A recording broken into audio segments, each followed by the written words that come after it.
जय हिंद। आज की इस वीडियो में लोग बात करने वाले हैं इंडियन लॉजिक भारतीय तर्कशास्त्र के बारे में, जो कि आपके एनटीए यूजीसी नेट के पेपर फर्स्ट के लिए एक बहुत ही इंपॉर्टेंट सेक्शन है। तो आपके इस पेपर में इंडियन लॉजिक के बारे में आप लोग को पढ़ना है, जिसे ज्ञान के साधन के तौर पर भी माना जाता है। तो आखिर इसकी शुरुआत कहाँ से होती है? अगर हम इसकी बात करें तो छांदोग्य उपनिषद में तर्क या वाद विवाद के विज्ञान का वर्णन मिलता है, जिसे नारद द्वारा ये जो अध्ययन है, जो तर्क शास्त्र है, उसके लिए उन्होंने वाको वाक्यम नाम प्रयुक्त किया था। वाको वाक्यम के लिए शंकराचार्य द्वारा बाद में तर्क शास्त्र शब्द का प्रयोग किया जाता है, और जिसका अभी तक हम लोग उसी सेंस में यूज करते आ रहे हैं। इसके बाद कौटिल्य ने भी अपनी पुस्तक अर्थशास्त्र में तर्कशास्त्र को आन्विंचिकी के नाम से कह करके पुकारा है, संबोधित किया है। कौटिल्य का कहना था कि शासन की कला में प्रवीण व्यक्ति, कुशल व्यक्ति को तर्क का ज्ञान होना काफ़ी आवश्यक है। उसे तार्किक होना चाहिए, रैशनल होना चाहिए। अगर हम बात करें अपने इस यूजीसी नेट पेपर 1 की, तो आपकी यूनिट 6 का जो लॉजिकल रीजनिंग का पार्ट है, उसी में आपका इंडियन लॉजिक एक सब सेक्शन है, जिसमें आपको Indian logic, means of knowledge, प्रमाणाज और अनुमान, प्रकार, व्याप्ति, हेतुआभास, इन सभी के बारे में आप लोग को जानना है। तो इन्हीं चीज़ों को हम लोग इस वीडियो में कवर कर रहे हैं। तो अभी तक का जो भारतीय तर्कशास्त्र की कहानी रही है, जो इतिहास रहा है, तो बेसिकली 3 प्रकार की धाराएं हम लोग को देखने को मिलती है।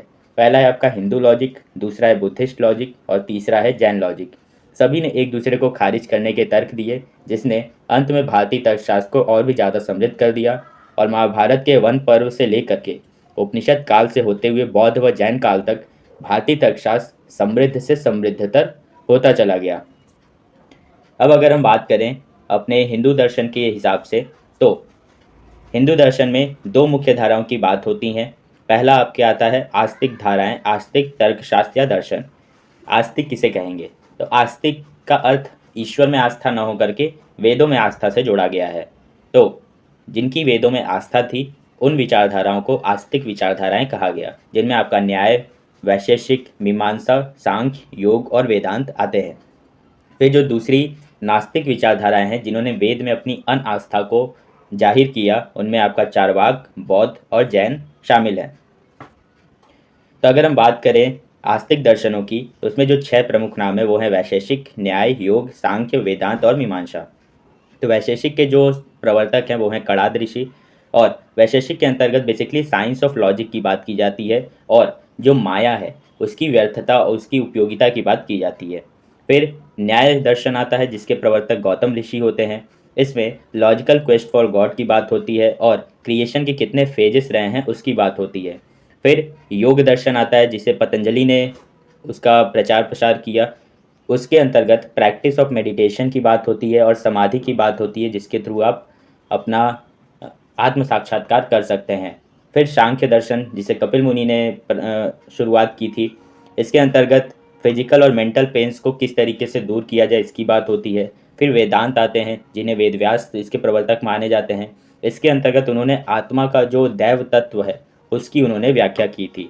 और मीमांसा जैमिनी ने लिखा था, जिसके अंतर्गत उन्होंने बताया कि वेद जो हैं क्यों वे शाश्वत हैं और क्यों वे दैवीय हैं। अब अगर हम इन 6 स्कूल्स को सेपरेटली देखें, तो पहले आता है आपका न्याय दर्शन, जिसके प्रवर्तक हैं गौतम ऋषि। माना जाता है कि न्याय दर्शन के साथ ही जो आपका प्रमाण शास्त्र है उसकी शुरुआत होती है। न्याय दर्शन के अंतर्गत ज्ञान का अर्थ जो निकाला गया वो है वस्तुओं का प्रकटीकरण। बेसिकली न्याय दर्शन के अंतर्गत गौतम ऋषि कहते हैं कि जो ज्ञान है वो बेसिकली वस्तुओं का ज्ञान है।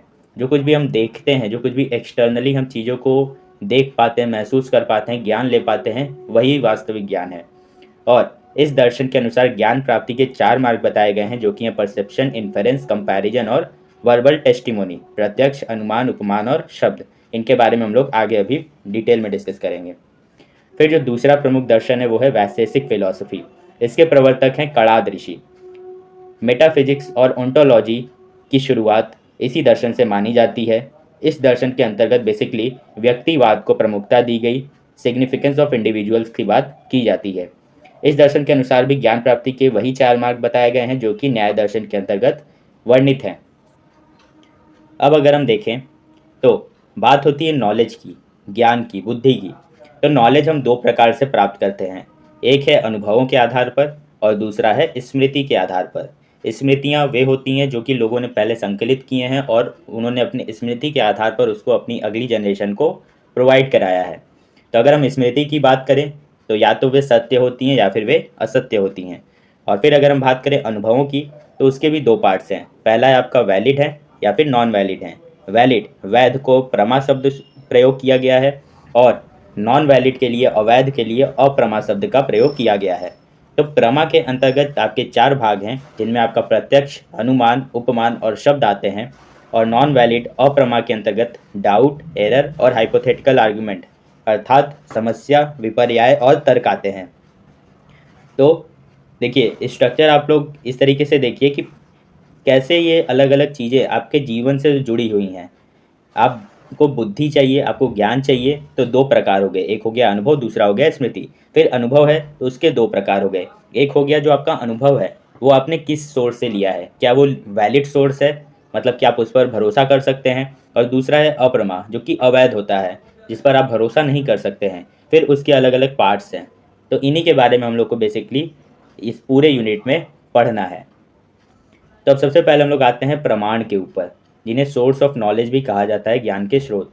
तो वात्स्यायन ने प्रमाण को वैध ज्ञान का स्रोत के रूप में परिभाषित किया है कि प्रमाणा is the valid means of knowledge. प्रमाण बेसिकली 6 प्रकार के होते हैं। पहला है आपका प्रत्यक्ष प्रमाण, दूसरा है अनुमान प्रमाण, तीसरा है उपमान, चौथा है शब्द प्रमाण, पांचवा है अनुपलब्धि प्रमाण और छठवां है अर्थप्रति प्रमाण। आपकी यूजीसी नेट एग्जाम्स में इन 6 प्रमाण से बहुत सारे क्वेश्चंस आते हैं, सो इसलिए इसको आप लोग ध्यान से देखिएगा। तो सबसे पहले हम लोग बात करते हैं 6 प्रमाणों में सबसे पहले प्रमाण की, जो कि आपका प्रत्यक्ष प्रमाण, जिसे इंग्लिश में परसेप्शन भी कहा जाता है। तो परसेप्शन या प्रत्यक्ष का क्या अर्थ हुआ? बेसिकली यह प्रत्यक्ष या तत्काल अनुभूति की बात करता है कि आपने तुरंत किसी चीज़ को अपनी जब इंद्रियों के माध्यम से या आपको तुरंत उसका ज्ञान मिल गया प्रत्यक्ष तौर पर, तो आप उसे क्या कहेंगे कि यह आपका प्रत्यक्ष प्रमाण है उस ज्ञान का।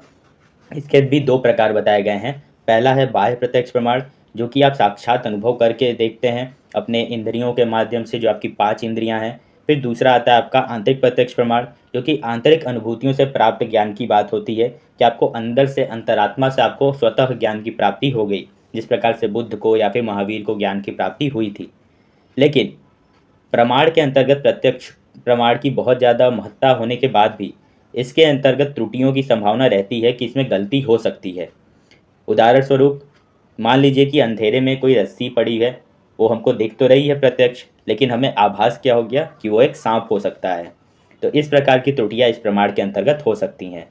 प्रत्यक्ष प्रमाण के 3 चरण होते हैं, जिनमें आपका पहला होता है निर्विकल्पा, जब व्यक्ति के पास एक ही विकल्प हो, मतलब कि उसके पास एक ऑब्जेक्ट से रिलेटेड ही इन्फॉर्मेशन है और कोई रास्ता उसको नहीं दिखाई दे रहा है। फिर दूसरा है विकल्प, जब व्यक्ति के पास विकल्प होते हैं तब वो अनेक मार्गों को चयन कर सकता है। फिर तीसरा होता है सविकल्प, जब व्यक्ति किसी वस्तु को स्पष्टता से जानने में सक्षम हो जाता है तो उस चरण को सविकल्प कहा जाता है। और एक बहुत इंपॉर्टेंट जो पॉइंट है वो ये है कि सभी लौकिक और अलौकिक विषय सविकल्प होते हैं। ठीक है। फिर जो दूसरा प्रमाण है वो है अनुमान प्रमाण। अनुमान प्रमाण बेसिकली प्रत्यक्ष प्रमाण के बाद आता है। अनुमान का अर्थ है आफ्टर नॉलेज। अनुमान को कम महत्व दिया जाता है क्योंकि इनमें त्रुटि की संभावना होती है। फॉर एग्जाम्पल, पहाड़ के ऊपर धुआं देखकर किसी व्यक्ति को लग सकता है कि आग लगी हो, लेकिन उसका अनुमान गलत भी हो सकता है कि कोई बादल का टुकड़ा हो सकता है या कोहरा हो सकता है, लेकिन उसको देख के दूर से लगा कि उसमें आग लगी हो। लेकिन गलती की संभावना के बाद भी अनुमान प्रमाण को प्रमाण माना जाता है। ईश्वर के अस्तित्व को समझाने के लिए तर्कशास्त्र के अंतर्गत इसी प्रमाण का प्रयोग किया गया है। तो अगर आपके एग्जाम में कई बार क्वेश्चन आया है और आता भी है कि ईश्वर के अस्तित्व को समझाने के लिए किस प्रमाण का प्रयोग किया गया, तो वो अनुमान प्रमाण का प्रयोग किया गया है। फिर तीसरा आता है आपका उपमान प्रमाण। उपमान के अंतर्गत 2 वस्तुओं के मध्य समानता देखी जाती है। उदाहरण स्वरूप अगर हम देखें तो जब हम किसी शहर के आदमी को बताते हैं कि जंगली गाय गाय के जैसा दिखने वाला ही जानवर है, तो अगर वह कभी भी जंगल में जंगली गाय को देखेगा तो उसको पहचान लेगा। इसको आप ऐसे देखिए कि आपने कभी भी व्हेल मछली को नहीं देखा, बट आपने अगर किसी छोटी मछली को देखा हो तो आपको बताया जाएगा कि हाँ, व्हेल मछली भी मछली जैसी ही होती है, बस आकार में बहुत बड़ी होती है। तो अगर आप देखेंगे भी कभी तो आप लगभग पहचान लेंगे। तो इस तरीके के जब प्रमाण होते हैं ज्ञान प्राप्ति के दौरान, तो इन्हें हम उपमान प्रमाण कहते हैं कि आप दो वस्तुओं के बीच सिमिलैरिटी के माध्यम से क्या करते हैं, ज्ञान को अपने विकसित करते हैं। फिर चौथा है शब्द प्रमाण। शब्द प्रमाण किसी विश्वसनीय व्यक्ति द्वारा कहे गए शब्द होते हैं। इसके अंतर्गत जो विश्वसनीय व्यक्ति है उसके लिए आप्त शब्द का प्रयोग किया जाता है, इसीलिए शब्द प्रमाण को आप्त वाक्य भी कहते हैं। गौतम और वात्स्यायन ऋषि ने शब्द ज्ञान के दो प्रकार बताए हैं। पहला तो है आपका दृष्टार्थ, जो कि रिलेटेड होता है आपका परसेप्टिबल ऑब्जेक्ट से, वो ऑब्जेक्ट्स जो कि लौकिक होते हैं, सांसारिक होते हैं। और दूसरे हैं आपके अदृष्टार्थ, जो कि इम्परसेप्टिबल ऑब्जेक्ट से संबंधित होते हैं, मतलब कि पारलौकिक वस्तुओं से संबंधित होते हैं। तो इन्हीं दो के आधार पर सामान्य व्यक्ति और विद्वत जनों के शब्दों में विभेद किया जाता है। इसका अर्थ ये हुआ कि जो भी सामान्य व्यक्ति है वो जब बातचीत भी करेगा तो वो किस प्रकार के शब्दों का प्रयोग करेगा, जो कि सांसारिक होंगे, जो कि उसके अनुभवों पर आधारित होंगे। तो इसलिए वो अपने उदाहरणों में भी किसी वस्तु को शामिल करेगा, इसलिए उसके जो शब्द होंगे वो दृष्टार्थ के अंतर्गत आएंगे। लेकिन जो विद्वत जन हैं, जो विद्वान लोग हैं, वो अपने जब वो भी वे बात करेंगे तो वे एब्स्ट्रैक्ट कॉन्सेप्ट्स की बात करेंगे। तो बेसिकली वे पारलौकिक वस्तुओं पर ज़्यादा जाते हैं, तो इसलिए वे आत्मा, विचार, इस तरीके की बातें करेंगे, तो उनकी शब्दावलियाँ अदृष्टार्थ के अंतर्गत आएंगी। तो इस आधार पर इन्होंने शब्द ज्ञान के दो प्रकार बताए हैं। फिर पांचवा आता है अर्थप्रति प्रमाण। यह ज्ञान का एक स्वतंत्र स्रोत है। अर्थपति के अंतर्गत हम किसी चीज़ के ज्ञान को समझने के लिए उस ज्ञान की ओर बढ़ते हैं जिसने उसे व्याख्यायित किया हो। इसे एग्जाम्पल से समझिए कि देवदत्त मोटा है और दिन में नहीं खाता है, तो हम अर्थ निकाल लेते हैं कि वह रात में खाता होगा। ये तो विसंगति क्या होगी कि मोटा भी है और दिन के दौरान खाता भी नहीं है, तो ऐसा तो पॉसिबल ही नहीं है। मोटा है और दिन में नहीं खा रहा है, तो इसका मतलब कि किसी न किसी टाइम तो खाता होगा, तो बचा क्या, रात का टाइम। तो इसे ही हम क्या कहते हैं, अर्थपति प्रमाण कहते हैं। कि अगर हमको कुछ भी नॉलेज चाहिए, तो अगर हमको ए के बारे में नॉलेज चाहिए, तो हम बी के नॉलेज अगर हमारे पास है तो हम उसके थ्रू उसके बारे में एक अपना परसेप्शन बना सकते हैं, एक प्रिजम्पशन हम कर सकते हैं अर्थपति प्रमाण के अंतर्गत। फिर छठवा आता है आपका अनुपलब्धि प्रमाण। नकारात्मक तथ्यों को समझने के लिए अनुपलब्धि प्रमाण की आवश्यकता पड़ती है। उदाहरण के लिए कोई जार है, वो ज़मीन पर एब्सेंट है, तो वो कैसे समझेंगे, वो प्रक्रिया ही क्या होगी, अनुपलब्धि के अंतर्गत आएगी। तो देखिए, नेगेशन को या जो अनुपस्थिति है उसको कभी भी नहीं समझा जा सकता है, क्योंकि यह किसी भी वस्तु के संपर्क में नहीं होता है। इसलिए बाकी चीज़ों को आप अन्य जो 5 प्रमाण थे उनसे आप समझ सकते हैं, लेकिन कोई व्यक्ति, कोई भी वस्तु प्रेजेंट ही नहीं है। जैसे मैं कहूँ कि आप अभी जहाँ भी बैठे होंगे, आपके सामने मान लीजिए कि फ़ोन आपका अवेलेबल नहीं है, आपने मान लो कहीं और रखा है, तो आप जहाँ बैठे हो उसके सामने क्या वो है कि नहीं है, वो कैसे हम प्रमाणित करेंगे। तो उस अनुमान, इन्फेरेंस, इसे देखिए ऐसे समझिए कि हम लोग क्या करते हैं, अनुमान लगाते हैं। अनुमान लगाने का ही मतलब ये हुआ कि आप श्योर नहीं है, आपको डायरेक्टली कोई इन्फॉर्मेशन नहीं पता है, तो आप क्या करते हैं, आप फिर क्या सोचते हैं, कुछ चीज़ों के बारे में कुछ एनालिसिस करते हैं, तब अनुमान लगाते हैं। तो ये अनुमान कुछ वैसा ही है, बस शब्दों के हेर फेर में थोड़ा सा कॉम्प्लिकेटेड करके चीज़ों को परिभाषित किया जाता है, लेकिन ये सारे शब्द हम लोग निजी जीवन में डेली बेसिस पर हम सभी लोग यूज करते हैं कि कोई अनुमान लगा रहा है, कोई प्रिजम्पशन कर रहा है, होता है। तो ये अनुमान भी वही है जो हम लोग डेली लाइफ में यूज करते हैं, ये कोई और अनुमान नहीं है। तो अनुमान का एक चरण क्या होता है, हम लोग बातचीत में तो कर देते हैं, लेकिन अगर हम उसकी प्रक्रिया की बात करें तो ये बेसिकली 5 चरणों में होता है, जो कि आपका है प्रतिजना, हेतु, उदाहरण, उपनय और निगमन। मतलब कि पहले आप क्या करेंगे, कोई एक स्टेटमेंट देंगे, फिर उसके लिए आप क्या करेंगे, कोई एक पृष्ठभूमि देंगे, कोई एक ग्राउंड उसके लिए प्रिपेयर करेंगे, फिर आप अपने स्टेटमेंट को सिद्ध करने के लिए आप उदाहरण देंगे, फिर उसका एक एप्लीकेशन बता करके लास्ट में क्या करेंगे, कंक्लूजन देंगे। इसको अगर हम लोग एग्जाम्पल से समझें तो मान लीजिए पहाड़ पर आग लगी है, ठीक है, ये प्रतिजना हो गया।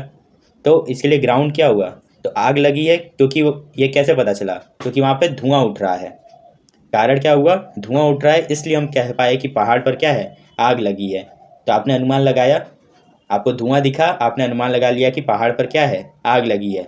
तो होगा कि ऐसा कैसे अनुमान आप लगा सकते हैं कि धुआं उठ रहा है तो आग ही लगी होगी। तो आप फिर क्या देंगे, उदाहरण देंगे कि जहाँ भी धुआं होता है वहाँ पर आग होती है, जैसे कि ओवन में या फिर किचन में, कोई भी ऐसा एग्जाम्पल आप देंगे और अपनी बात को क्या करेंगे, प्रमाणित करेंगे। फिर और कहेंगे कि इस पहाड़ पर धुआं है, जो कि निश्चित रूप से आग से जुड़ी हुई है। इस तरीके से आप क्या करेंगे, अपने स्टेटमेंट को अपने को और प्रमाणित करने की आप वकालत करेंगे।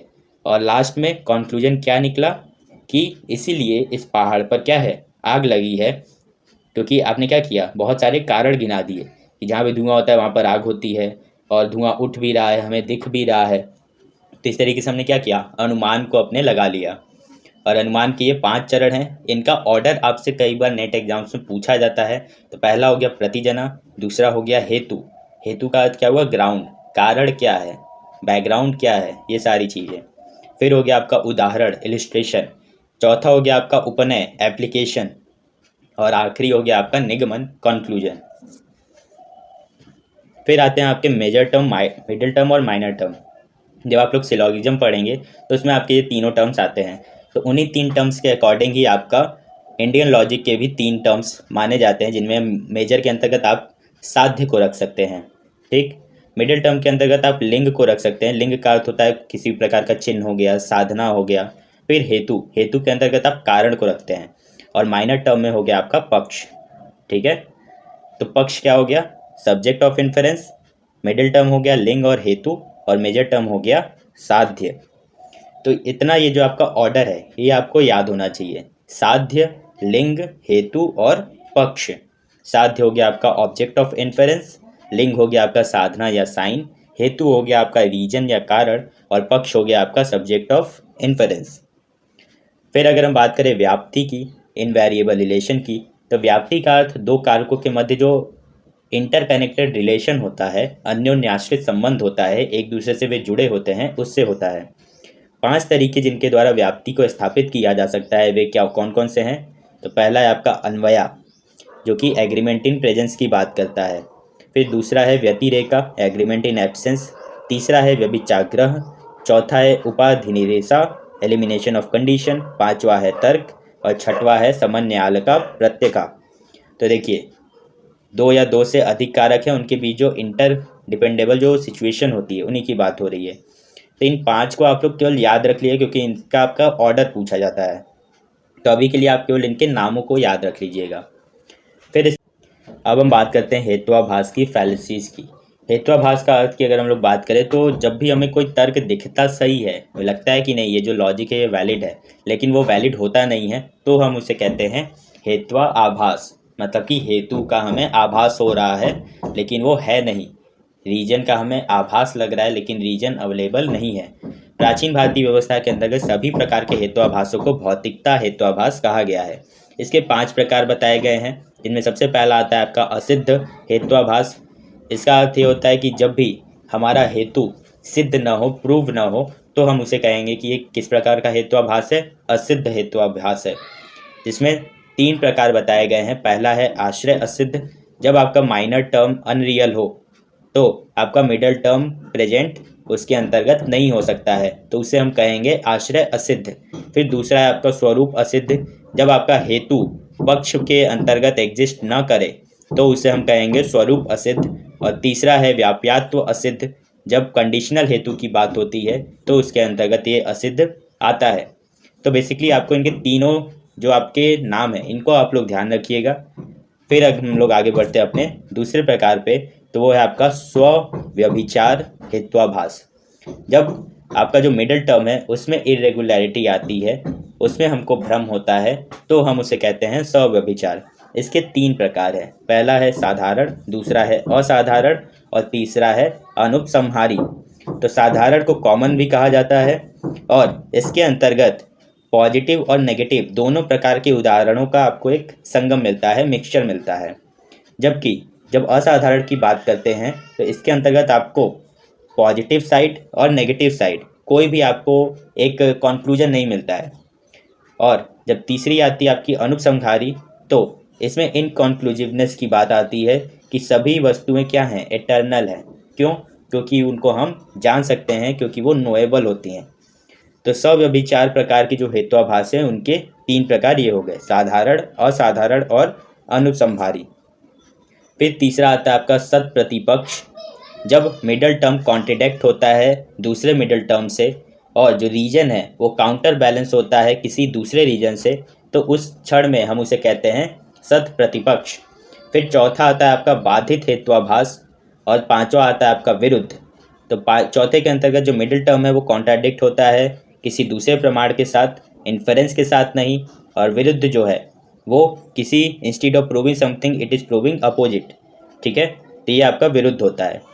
तो देखिए इसमें आपके कुछ टर्म्स आ रहे हैं जैसे मिडिल टर्म, माइनर टर्म और मेजर टर्म। तो इसलिए आप लोग का एक मेन काम यह है कि आप इनके नामों को याद कर लीजिए कितने प्रकार के होते हैं। फिर इसके बाद एक और सेशन मैं इसी वीक में लेकर के आऊँगा जिसमें आपको इनके एग्जाम्पल्स मैं करवाऊँगा, हर हेत्वाभास के, हर प्रमाण के कितने प्रकार के इनके जो भी प्रमाण हैं, जो भी हेत्वाभास हैं, जो आपने अभी जितनी भी चीज़ें पढ़ी उन सभी के एक एक दो दो एग्जाम्पल्स जो भी रियल लाइफ हैं उनसे जोड़ करके हम लोग समझेंगे तो सारी चीज़ें आपको क्लियर होती चली जाएंगी। आज की इस वीडियो का मेजर जो मकसद है वो ये था कि आपको थियरी मैं दे दूं कि होता क्या क्या है, कितनी चीज़ें आपको पढ़नी बिल्कुल से ज़रूरी है ताकि कन्फ्यूजन ना हो, क्योंकि बहुत सारी चीज़ें हैं, इतनी चीज़ें आपको ज़रूर से जाननी चाहिए, इसलिए मैंने इनको रख दिया है। उसमें मैं आपको मेजर टर्म, माइनर टर्म, इन सारी चीज़ों को भी मैं अगले वीडियो में डिस्कस करूँगा। तो इस वीडियो के लिंक में मैं टेलीग्राम चैनल दे रहा हूँ, उस पर आपको PDF मिल जाएगी और PDF को आप लोग क्या करिएगा 1 से 2 बार पढ़िएगा। फिर जब नेक्स्ट वीडियो आएगी तो उसमें आपको मैं सारी चीज़ें एग्जाम्पल्स के साथ जब डिस्कस करूँगा तो आपको सारी चीज़ें और भी अच्छे से क्लियर हो जाएगी। ठीक है, मिलते हैं अगले वीडियो में, तब तक के लिए अच्छे से पढ़ते रहिए और इस वीडियो को देखने के लिए बहुत बहुत शुक्रिया।